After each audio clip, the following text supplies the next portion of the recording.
15-километарска колона возила заглавена на бугарско-грчката граница. Туристите од Србија, Романија, Бугарија, Босна масовно тргнаа кон омилените грчки летувалишта, но многумина застанаа на половина пат, бидејќи Грција, иако најави дека денеска ја отвара границата на граничниот премин Евзони, тоа се уште не го сторила.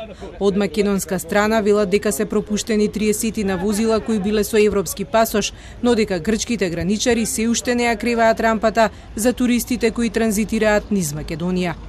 Остварен е контакт со грчките погранични органи на граничен премин Евзони, од кои се добиени информации дека се уште важи забрана за влез на патници во Република Грција на граничниот премин Евзони.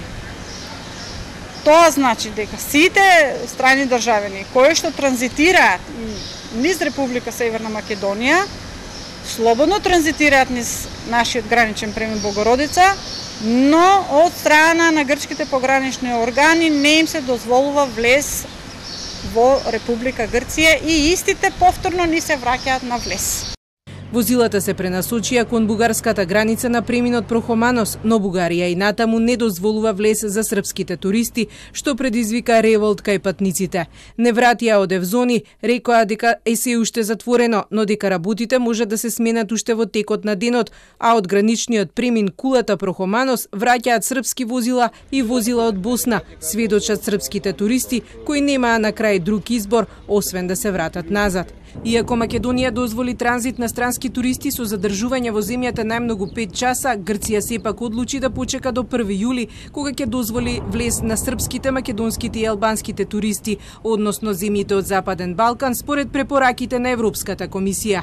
Неизвестно е дали грците вечерва до 23 часот ќе го отворат Евзони покрај преминот кон Бугарија.